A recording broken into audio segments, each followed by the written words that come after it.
From the mid-1800s to the 1950s, a ramshackle but vital neighborhood in downtown Toronto welcomed the world.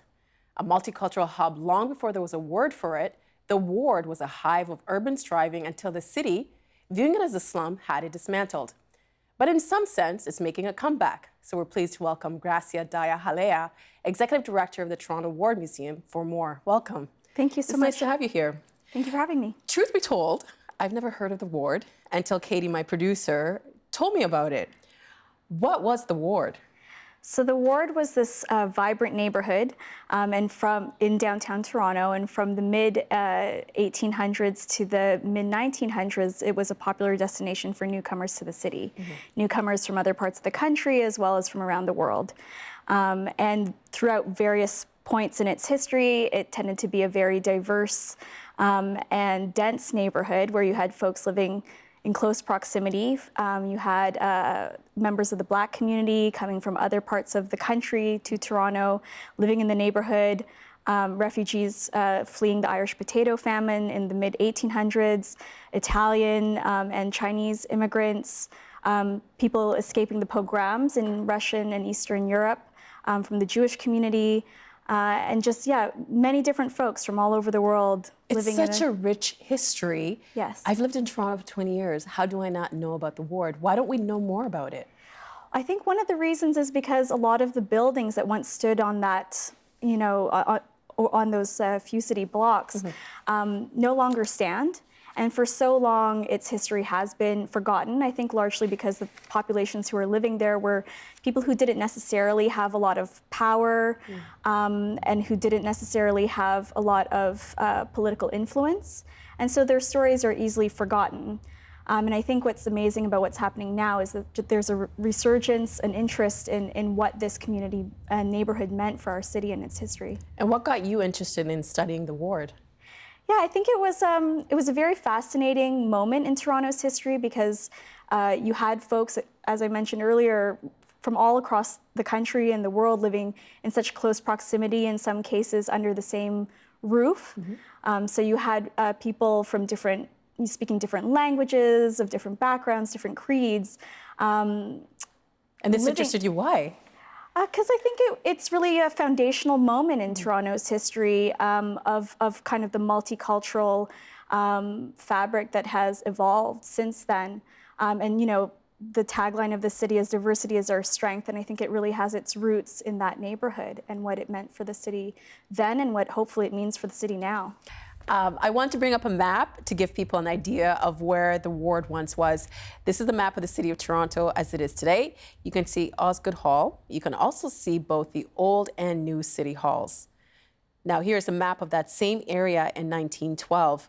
No Nathan Phillips Square, a lot of smaller buildings. Osgoode Hall is still there, along with Old City Hall. Just a reminder for those outside of the city that this is smack in the middle of downtown Toronto. Now that we've got an idea of the geographic area, what did the ward actually look like back then? So there were a lot more residential properties than what you see today.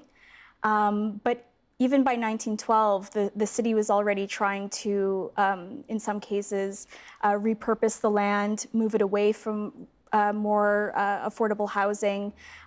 There was already sections of the ward by 1909 where they had forcibly removed residents to make way for Toronto General Hospital.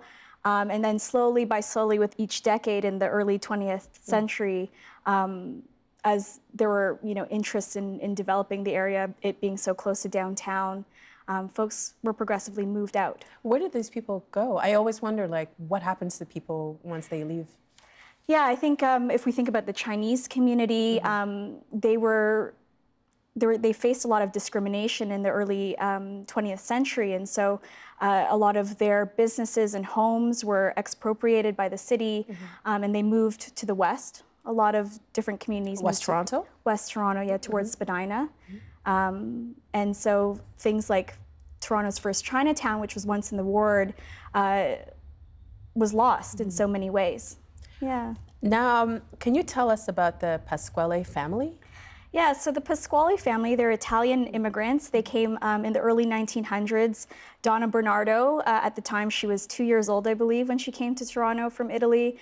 She met Edward Pasquale as child laborers in their teens, working in a cigar factory. There's a picture of them. Oh, yeah, there they are. And so they fell in love. They got married quite young. Donna, I believe, was 16 when they got married, a year after they started Pasquale Brothers, which was a grocery store that catered to the growing Mediterranean community in Toronto. And they're some of the people that you feature in the Ward Museum, correct? Yeah, so we currently have an open-air exhibit that's behind City Hall called Picturing the Ward, that was commissioned by the province of Ontario.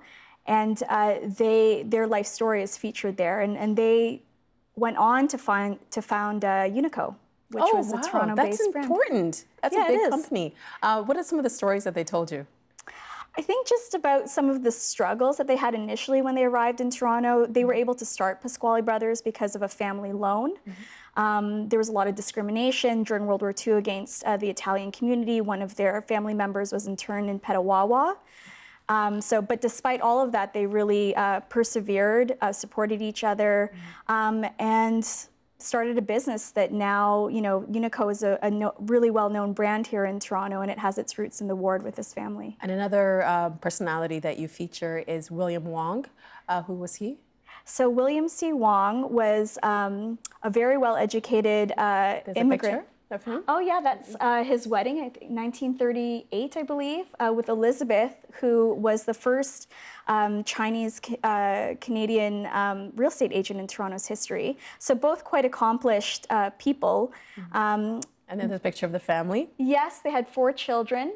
And so William was a very well-educated man. He was studying in New York. And in 1937, when the Sino-Japanese War broke out, he was unable to return home to China. And then had to find a way to kind of remain in North America, was unable to stay in the States, so came up to Toronto in 1937 and worked for the Xinhua Daily newspaper, which was a Chinese newspaper in Toronto at the time. And that was in the Ward itself? Yes, it was on Hagerman Street.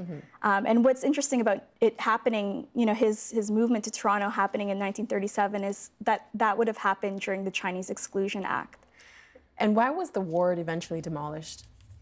To make way for New City Hall, Nathan Phillips Square. I think it became the value of the land, the potential in the eyes of developers had increased. And so it was trying to force, people who were not as powerful to move out of those neighborhoods in the name of progress. And we've heard it called a slum. Was it a slum? It's interesting that it gets characterized in that way, and often the word immigrant has been associated to, like if you look at early images of the neighborhood from the early 20th century, some of the descriptions under these images are that this was an immigrant slum neighborhood. And those images were commissioned by departments like the Department of Public Health, and in my opinion, all done to make a case for why folks it should be gotten rid of. Exactly. So how long did the process take to get rid of the Ward? Several decades. As I mentioned earlier, some of this started to happen in the early 1910s. In the 1920s, the city again expropriated land to make room for high rises, the development of larger businesses. And then in the 1950s, kind of the last remaining years of the Ward, there was really a hard push to move the remaining communities, mainly the Chinese community, out of the neighborhood. I'm guessing, too, that the citizens of the Ward must have tried to fight back, did they? They did, especially the Chinese community at the time. In 1955, the city, that particular year, the city removed all these Chinese businesses, and as a result, 500 people lost their jobs. And lost their livelihoods and homes and were just forced to move out of the neighborhood. And this is all just kind of years before the construction of New City Hall starts in 1962. So how did they fight back? So through petitions, community organizing. In 1967, there was a Save Chinatown committee that was formed by Jean Lum, who eventually won the Order of Canada for her work to preserve parts of Chinatown. But the truth is, by 1967, new City Hall had already opened, and what was left of the original Chinatown was very minimal. And other than Old City Hall and Osgood Hall, are there any buildings from the ward that still remain today? Yeah, there's the Church of the Holy Trinity. That was also under threat of demolition, but the community that started that church was able to preserve it, also because they had political clout, which helped. Also, Old City Hall, which had only been built, I think 1899 was when it was opened. In the 60s and 70s, I believe it was under threat of being demolished as well, which is less than 100 years, which I find quite strange. Are there any plaques or markers just to commemorate what that area meant to the city? There is one about the first Chinatown, but that's only been put in place quite recently. So I think it's only now that we're really realizing what was lost from that. Do you think period. the city should be placing more markers? I think it has to go beyond markers, in my opinion. Markers are great because at least they acknowledge an absence. But I think that the community has to be more involved. The different communities that have had, like the Pasquale family, for example, the Italian community, the Chinese community, all these different communities who live there have to be given the opportunity to lead efforts to commemorate that land and that neighborhood. Now, at the time when people were, when they were still in the ward, how difficult was life for them? I think it was difficult in some ways. Economically, for some, it was difficult. But through conversations that we've had with people who lived in the neighborhood, I think that the story that gets told is really quite different. Yes, we might have been poor, but it was actually a very vibrant, vital, creative place to grow up. It was a happy place. A lot of people who grew up there as children talk about how great it was to have all these kids running around, to go to school with people from different backgrounds. There was a thriving artist, community, an intellectual community that William C. Wong would have been a part of with the community organizing he did in the newspaper. So again, it's a very different picture that gets painted by folks who actually live there. Because in my head, it feels like what Toronto is now. You have people from different countries, different cultures living close together, and it seems, well, Toronto's changing very much. What lessons do you think we could learn from the ward? I think the ward is, it's a foundational piece in Toronto's history. I think, the diversity of our city, that's not a recent thing. The ward was around for over 100 years, from like the early to mid 1800s, and even then you had that diversity right in the center of the city. So I think it's remembering that. I think, though, now the ward also functions as kind of a cautionary tale. We're now recognizing the importance of that history. But cautionary tale in what way? I think because for so long it was forgotten, and for so long how it's been told has been controlled by the city and by a privileged, few. And I think there needs to be the creation of more opportunity for diverse voices who actually lived in that neighborhood to be not only heard, but leading the initiative to remember its past, in the hopes that the demolition of other communities in our city that are equally diverse and thriving will be preserved. Through your research, anything surprise you? Again, I think the oral histories, because the tale that they tell is so different from what you see in the city archives or what you might read in books, or even if you were to Wikipedia the ward, it's still referred to as an immigrant slum. And even just to say it out loud, it makes me cringe. And again, that characterization was done for political purposes and in the interest of moving folks out. And so what surprised me is just how different the personal narratives, the personal stories are from what's been part of the public consciousness of what this neighborhood was for many decades before. And from all the people that you've spoken to and featured, is there a common narrative among the stories? I think that it was the diversity, certainly. I think the exchanges between different communities. I think living, in some cases there were a lot of rooming houses in the ward and folks living not only side by side, but under the same roof, playing together, living together, loving, working together, and what that then meant for the city's future. How does Toronto deal with its history, do you think? I think historically, our city has preserved the stories of those who are powerful and influential and wealthy. This is not uncommon throughout the world. I think what's great about Toronto now is that there's a recognition that there has been an imbalance and that there needs to be more support, whether that's in the form of funding or creating space for other people's histories to be remembered and to be understood in relation to one another as well, not to just live within one specific community, but to understand what it means in the larger context of Toronto. And how can cities better include people in conversations around city building? I think it's a process that takes time and patience. I think that I would ask, what is the makeup of the space in which these conversations happen? Do folks feel comfortable in these spaces? Do they feel like their voices are valued? Do they have real power to influence the dialogue that's happening? It has to, for me, go beyond representation. It really needs to be led by communities. And are there neighborhoods that are facing similar challenges today, like the ward? I think there are many. I think neighborhood improvement areas have been established by the city to identify need, but at the same time, some of these neighborhoods get characterized as being unsafe, unsavory, having public health issues and safety issues. This is all very reminiscent of what was said of the ward, and what's still in some cases being said about the ward. But what's not being shared are kind of the other things that are happening in those communities, the community services and network of support. And so I think that's it's very common. I mean, Regent Park has been in the news, and it's even been covered from overseas about the revitalization in the area.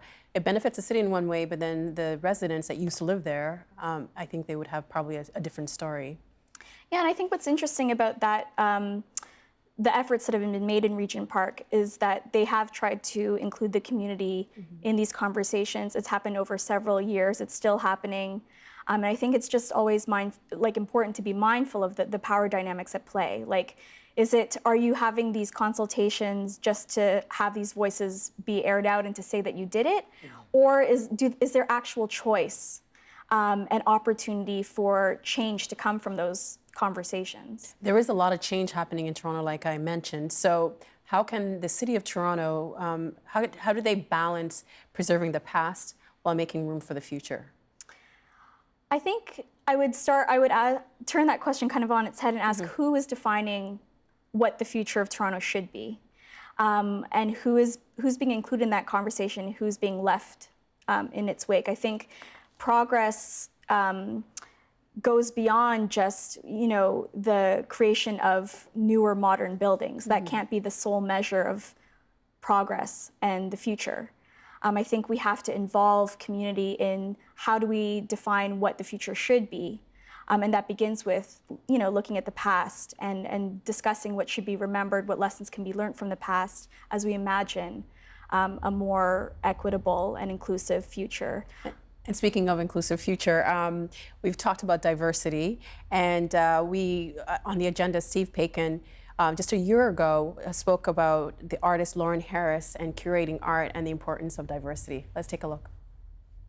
We have a responsibility and an obligation as public institutions to broaden the story, to be collaborative and to be generous. We can't just keep, if we're going to be engaging and doing projects about the group or Harris, we have an obligation to creatively critique. Too many people have been left out of the story historically. As I said before, Canada as a multicultural space is not brand new. So if you walk around the street and you assume that all people within Black communities in Toronto must have just arrived here, right? Because Canada was always, it was Indigenous and it was all white people, then you miss this incredibly rich history of the city of Toronto. Some of the earliest communities in the city of Toronto were Black communities. The earliest communities were Chinese communities. People were coming here from all over. The story just didn't get told. And we're implicated in these institutions that have a history of only telling a particular narrative. Now, as a curator, why is it important to include multiple voices? Because I think what's great about this period is that there's a recognition across the sector that there has been an absence. There has been a underrepresentation of voices. And so all these efforts have been made, as Andrew Hunter said in that clip, to create space for that. What do you think is driving that? I think it's becoming more and more difficult to ignore the absence. People are gaining confidence to be more vocal about it. But beyond representation, I think the other part of that is that communities have to have ownership and, as I've been mentioning, leadership in how they're represented. And I think at the Ward Museum, one thing we've really looked at is at an institutional level, how can we shift that power dynamic? If you look at our board, the folks that we work with, our collaborators, the diversity of our city is really reflected at all levels of the organization. And I think for more established institutions, the challenge is kind of unraveling a system that has promoted and supported the exclusion of other voices. It's not impossible, and it's great to hear that there's an appetite and a genuine interest in kind of deconstructing that, but that's something that, as one of the founders of the museum, I'm very proud of. The Toronto Ward Museum has been described as a museum without walls. So why decide to create an online space instead of a physical space? So we do have an online presence, but we're not exclusively digital. In the past few years, I really feel like our strength has been event-based programming. I'm very mindful kind of the colonial roots of a museum, the idea of taking things from a community or from a place of origin and housing them all in one building so that other people can experience the so-called other. Oftentimes, people from those original communities don't feel welcome in those spaces. And for good reason. Yeah. Why would you? So for us, we work really collaboratively and closely alongside communities to develop and deliver our programming. And the idea is that we go to community instead of making community come to us. And that is a very intentional move on our part. We've decided, if Toronto's going to have a museum of immigration, which we're proposing is what we're doing, where would you house it? The city is so vast, newcomers are spread all throughout the city from east to west to north. And so I think the only responsible thing to do is to kind of move throughout the city with community in that way. Maybe the ward area, the original ward area, that could be a good space. Yeah, it's a starting place. That's how I look at it. Yeah. Why oral storytelling for you? I think, back to this conversation about giving space for diverse voices, oral histories really allow for diverse perspectives to kind of come up to the surface. And I think it's a really effective anti-racism approach. You don't get one perspective, you get multiple perspectives. It's hard to pigeonhole people into one experience. Beyond that, I also think that it helps to humanize the story of whether it's a neighborhood or a political, social condition. It helps to build empathy and move people beyond numbers. And it's a method that has been adopted by a lot of institutions around the world that we really look up to. I've spent a lot of my time traveling around the world, kind of visiting institutions like the Tenement Museum, Holocaust museums around the world. And most recently, I met the founding director of the Smithsonian's new National Museum of African American History and Culture. And oral history is a very important part of how they deliver programming. And what are some of the approaches you use as a curator to engage people? I think as a curator, I really look for opportunities to have our work be transformative. What does that mean? I think that a lot of institutions that are trying to educate folks, they want to create spaces for critical reflection. But for me, I'm always hoping that critical reflection will lead to a change in a person who will leave that space, who will leave that experience and think about how they can contribute to the social change that we're proposing needs to happen. For me, I look at myself as a facilitator more than an educator in some ways, and this is based on critical pedagogy and this book that really kind of has shaped my practice called Pedagogy of the Oppressed. As a facilitator, I'm really there to make introductions, to listen, to learn as much as the people who've come to attend our programming. I always try to remain flexible. I think I don't hold so tightly to my ideas and visions of how programs should unfold. And I see myself as an ally. I'm there as a support, and I respect the authority of the storyteller or community member that we're collaborating with. And why is it important to have places for critical reflection? I think it's important because folks need to have a moment to think about their limitations, what they don't know, but also beyond that, again, thinking about how they can contribute to meaningful change in our society. And do you see maybe expanding the Ward Museum across the country in different, I guess, cities? We actually have a national project currently.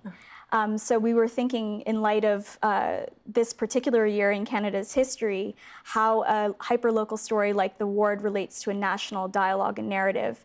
And there are other communities and neighborhoods in our city, in our country rather, that have a similar history, but who have approached the preservation of that the history of those particular neighborhoods in a very different way. Gracia, thank you so much for being here. I can't believe I didn't even know about the Ward, and I've been in Toronto for so long. Thank you for being here. Thank you for having me. Appreciate it. Help TVO create a better world through the power of learning. Visit tvo.org and make a tax-deductible donation today.